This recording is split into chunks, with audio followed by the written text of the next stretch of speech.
Hey everybody, it's Colette Baron-Reid, and I am here with a Woo², an episode of Woo² where my executive producer Connie Diletti and I talk about, we just basically talk about what you want us to talk about. So we answer your questions, we talk about topics that you want us to cover, and we are going to have some fun today. I don't know what it's going to be, but Connie does.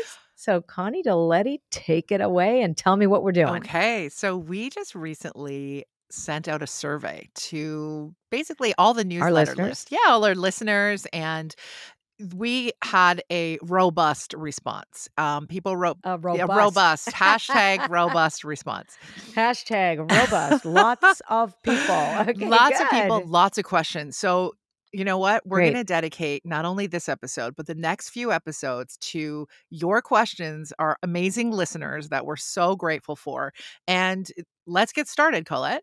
Let's get Okay. started. Okay. So we received a lot of questions about business and career. Great. So thought, let's Awesome. start there. Perfect Perfect timing. timing. Perfect That's timing. right. Yes. Because just a little Have a sneak peek, right? You're starting to talk a lot about the spirit of your business. Exactly. And that's the name of an upcoming course that I have this year in 2023. And it's based on the 35 years of my experience, both as a business person, as a Mhm. solopreneur, and then eventually running a large company, and as a spiritual teacher and an intuitive. So it's kind of my way of being able to show people a different Mm. aspect of their business that most people don't know is Mhm. there. Your wheelhouse, 100%. Yeah, my wheelhouse. Yeah, so okay, so this is a great question, I feel, to get started. Okay, so the question is, I have some psychic abilities and I'm not sure what I'm supposed to do with those and make a career out of it. Do you have any suggestions? Yeah, I mean, so here's the thing, not every person with these abilities should make a career out of it, Yeah. okay? I'll just be really Mhm. honest. Unless you're willing to do certain things. Now, if you feel called, like this sounds to me like the question is because the person feels called to do Mhm. it, because, it's like, should I do this as a business? So I'm not going to say you should or you shouldn't, but I'm just going to give you some information about what it's Mhm. like to have a business like this. Mhm. So I think it's really crucial that if you are going to step into this field of intuitive work and whatever you decide to call it, psychic, I prefer intuitive. It's up to you, intuitive, mediumship, whatever. You are stepping into a kind of a world where we don't have real clear definitions Right. of what we Mhm.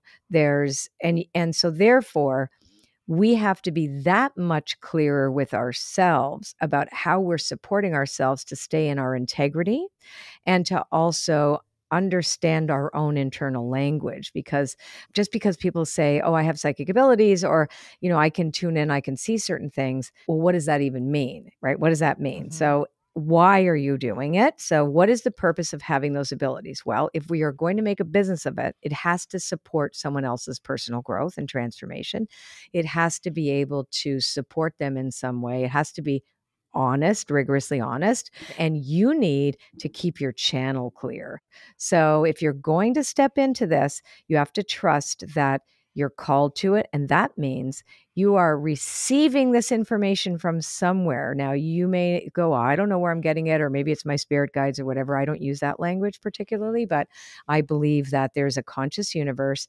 We have people with psychic abilities or really advanced psychic abilities, because every single person on the planet has it, by the way. Everyone is intuitive. There's no such thing as you're psychic and I'm not. Mhm. There's no such thing as that. Every one of us has this capacity. Just some people have more highly developed intellect, and so therefore they don't pay much attention to that. We don't have a culture that supports the spiritual world. It's very separate from material world instead of connected Mhm. to it. So imagine that you're receiving information from a conscious collective universe where information is always there because everything is electric, everything is alive, and information is constantly moving. Just like you can't see songs on the radio that is beamed into your house from a radio station, because where is the song? Do you know what I'm Mhm. saying? You turn it on and where is that? So it's the same thing. It's like you're turning on like a little button where you're tuned into different radio stations. You might have a person in front of you, you're tuned into their station. So you need your channel to be clear, because every psychic or intuitive, whatever, reach the filter of their life experience and personality. You need to make sure that filter is not dirty. You need to do your own work. Recognize the concept of projection. Am I seeing this truly for the other person, or is this a projection of me onto them? It gets to be very, very complex. If you're not careful, you could burn out really quickly, because it's like you're pulling from a resource. You know what? It's really interesting, because I'm also a Reiki master, and what we learned in Reiki, and I haven't done it for years, but is that you tune into the energy of the universe and you bring it through. So it's not yours. So you never deplete it because it's moving through you. Readings are the same. When your filter is clear and you're open to receive, you are a channel for that information. And then it's your job to understand symbolism, metaphor, psychology, etc. Know all of this in order for you to give an accurate and clean reading to the person in front of you, which indicates that, well, if I do that, well, what do I need to do? Well, you need to meditate. You need to eat clean. You should be, and again, if it's plant protein, great. You need protein. You need to get grounded. You need to make sure that your channel is clean in all areas. You need to walk. So these are things a lot of people forget, because it's so easy to be in your head, or like out, not in your head, but in the upper realms, in the mystical realms. It's very addictive. Oh, people want to escape the where we are right now. Why not? But then you're disconnected from your body. So there's a lot of, I'm basically, this is so much information I'm giving you on this one question, but it really that's what I learned over the years. In the beginning of doing readings, I meditated 45 minutes twice a day without fail. I even had a little gold pillow for my dog who would sit on my lap. I would say the word meditate and he'd come bounding in and jump on my lap on this gold pillow that I got from my parents. Amazing. And I had to do that in order to just stay clean. And if I wasn't doing my own internal work, like dealing with my own wounding, chances are I was going to have a client in front of me that was going to bring that up, and I would see myself reflected. So you will see yourself reflected in people when they come to you. It's like an extraordinary thing that reminds us that we are part of an extraordinary collective of people on this planet. So whoever wrote that question, I'm giving you a giant hug. You are joining many of us who have had to find our way. Nobody helped me in the beginning. There was nobody I could talk to. There wasn't even an internet when I started 35 years ago. I just had me, prayer, meditation, a therapist, and the tarot back then, and also trusting that the visions that I saw, I could figure out with the client, what I was seeing. But yeah, there's a lot to this. It's a lot more than, wow, I can see things. I should pay, people should pay me. Yeah, and your wisdom is so vast given your journey, your 3.5 decade journey in this, going from I have these abilities to transitioning those abilities to being your primary way of service, and also absolutely your calling and your financial income, like the whole thing.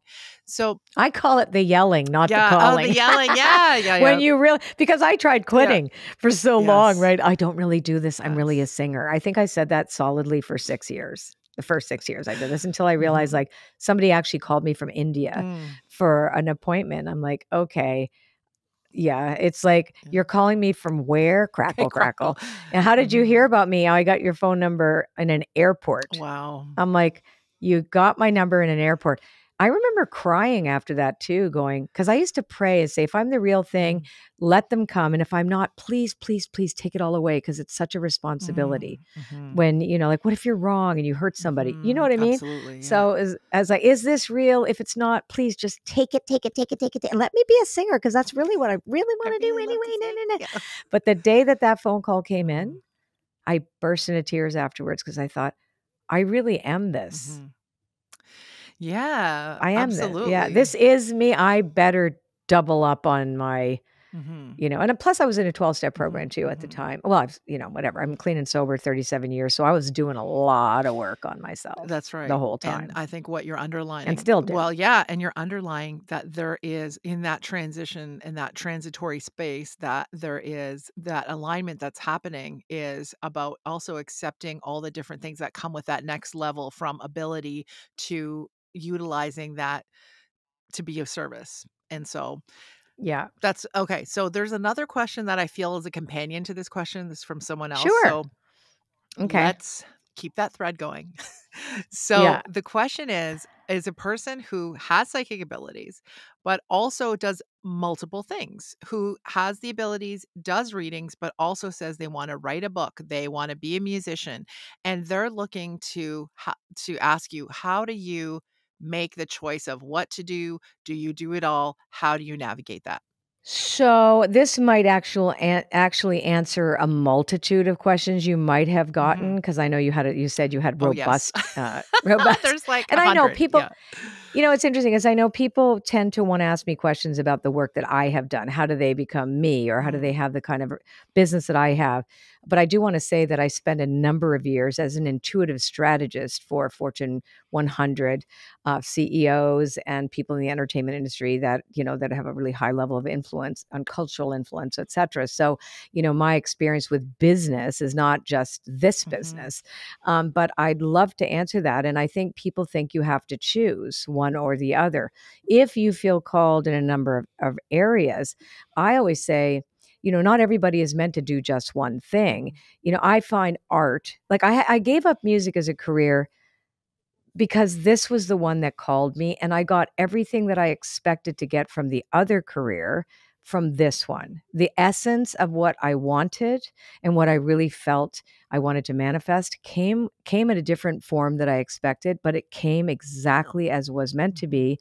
I still sing, I still record music. I have music on Spotify on a Mhm. we should put my name on it, but it's a band called Social Magic, Mhm. right? There's just two songs so far We're on gonna there, link but it in we the didn't show want to put notes. right, we didn't want to put my name on Mhm. it because we were like, let's just put it up there for the heck of it. Anyway, so that became a hobby for me because and I have been paid to do some commercial singing, and I sang backup for a heavy metal thing. It was just like for fun. Yeah, it's really Amazing. funny. Yeah, like I still get to do it, but it's not my main thing. And I have to say that if it's not really our choice. We know when we have to make the choice, but that'll come. Mm. Like it'll come organically. I really believe, and that's when I talk about the spirit of your business, because we were asking me questions about Mhm. business. People tend to look at their business, and typically I'm talking about entrepreneurs and Mhm. solopreneurs, right? And not necessarily corporate things, because it's Mhm. not really applying there, but I'm talking about this. Mhm. This is what I know, that you see business as a vehicle that is inanimate where you make money through it. So you advertise yourself, you go on social media, you do all these different things to promote yourself. And then you have systems that are sold to Mhm. you and course, go do this, that this vehicle is something you manipulate in some way Mhm. to make you money. Like, then there's an exchange. And it also is a way, it's like a vehicle for you to put your service into, Mm. right? Your contribution Mhm. fits inside this box, Mhm. right? But what if that box or that vehicle was alive? What if it was a living thing? Now, I am an animist, so I'm coming from this from an animistic perspective. Animist means that I believe that there is a spirit in all things. In a blade of grass, there's consciousness, Mhm. that a book has consciousness and a personality. It's a metaphor for this living thing that we have, right? So if our business actually has a spirit, and then it needs to grow, be nurtured, evolve alongside of us. And it will tell us if we learn to have a relational dialogue and a dynamic relationship to it and see it as a living thing, that we could have a sacred relationship to it. The tagline actually for that, at this point anyway, for the new course is take the hustle out of your hustle and make your business sacred. Mhm. How to take the Mhm. hustle out of your hustle and make your business Mhm. sacred, because we've been taught in the hustle culture that we have to go, go, go, go, Mhm. go and force things or make it happen and whatever. But what if this thing has a destiny? Mhm. Right? Just like you do. You're part of it. You have a relationship to this. And would you take it out to dinner, introduce it to your friends, or would you keep it in the closet? Like, Mhm. do you treat it well or do you starve it? Do you like overwork? Like, do you only want to push it for flow, flow, flow? Or can you take a break and ebb? What does it tell you? Mhm. Like, I've had these process points with people where, you know, testimonial, say, okay, let's have a conversation with your business. And they're like, oh my God, I'm treating it so poorly. Or like, wow, it wants to do something else. Is that possible? Like, why don't you try it and see a different take? Because every one of us has this living relationship to our business. And I am directly speaking to solopreneurs, especially, and entrepreneurs in general. And I don't care if you sell matchsticks. If you have created a business and you were called to make bake pies, okay, like one of my clients did, left being a lawyer to bake pies, you have a commitment to this spirit that you have given birth to or that has come to you to help you bring your contribution to the world. And it's your partner, just like the universe is your partner. It's kind of an aspect of the universe that says, I'm going to give you a form. I'm going to give you ideas for a form. I'm going to inspire you to make a form. But that form is not inanimate. That form is going to grow with you. It's going to teach you. It's going to challenge you. It needs nurturing. It needs care. And you need to listen to it. You can't dictate what it is oftentimes. So in answer to the question that you had asked me, to that person, saying like, what do I do? You have to, why don't you ask all of it? Sit them all down. Imagine you've got 3 of these things, like beings or, personalities. And it's easy. Anybody can imagine this and have fun with it. It's not like it has to be real, right? Just say, what would that say? What would, if your music was a being you could sit across the table from and it had a spirit, what would it look like just for fun? And what would it say to you? And mine just said, don't leave me. Okay. Yeah. But I don't need to be, I don't need to drive anything. I don't need to drive anything, but don't leave me because I'm the reason why you get to do the other thing. Right. So I'm like, ooh, that means if I don't do art, and now of course I paint to ground me, that's a meditation, and music, it just makes me closer to God. That enhances my capacity to have a better relationship. It's like having girlfriends makes me a better wife. You're getting all of your needs met, right? Because you're not just relying on one. So let's just push this a little bit, or not push it, but let's bring it a little bit forward. So for anybody listening, we're sitting down, we have the business in front of us, or our hobbies or other things we're called to do or create. And so you're sitting there and you're envisioning a conversation. So what, just off the top of your head, are some questions? So one is, what do you need from me? What can I do for you? Like, what else would you ask? And then what is our purpose together? What's the purpose of our relationship? Okay. And what can I do to make this easier? Or what can you do? Or like, in other words, what do I need to let go of in order to make this work better? That's another good one. Like the quality of your question. And this is what I teach in Oracle School. And this is even what we dive into in my mastermind in Dream Quest, where I have 22 people for 8 months, where we really dive in. It's like, okay, let's take this aspect and say, what is the quality of your question is going to determine the quality of the answer, and the ability for you to allow your imagination to just be. Listen, I tell you something, when I did my first, and I know it works because the first time I studied voice dialogue, the Helen Cedar Stone method, which actually was one of the methods that inspired me to create Envision, the total mind shift process, which is my coaching program. Anyway, so I remember one of the questions was like, if you were to call up your ego to talk to your ego, what would it say? So I expected like this, mega movie star-ish looking woman to show up my ego, right? Like, yes. Like I'm so hot and fabulous. Colette. So I went into my meditation and I saw the table and I invited my ego to come forward. And I swear to God, I got a Mr. Potato Head. A little hairy Mr. Potato Head that had a sign around its neck that said, "You are fat." Oh my goodness. Okay. Welcome to the table, sir. Right? I was like, oh my God, what is that googly-eyed thing? Wow. And it was so ugly, like a raisin. And part of the exercise was that, I was to hold it, like because I was rejecting it. It was like to bring your wound to the table. And I realized, oh my God, like It showed up in the most bizarre way. I know, it's so crazy. I was like so amazing. shocked. Aw, but you just want to give them a I thought, hug. is this? Well, I didn't want to, right? Because it was like I was ashamed. Yeah. That can't be mine, Yes, right? yeah. And then I realized, wow, all of this sense of how how we actually refuse, deny, disregard the egoic mind as bad, shameful. And at the time, like that was everything, because I was struggling with my weight and I had a band, and you know what I mean? Yeah. And that was like a big thing. And that if you were in my books, if that was the way I saw myself, then therefore I wasn't enough. I wasn't lovable. I wasn't worthy, because that was the message I got in the music business. You're not even worthy if you can't get into size 0. And like, I've always been between 8 and 10 my whole life. I haven't been a size 0 since I was 4 years old. You know what I mean? I do know what you mean. So yeah.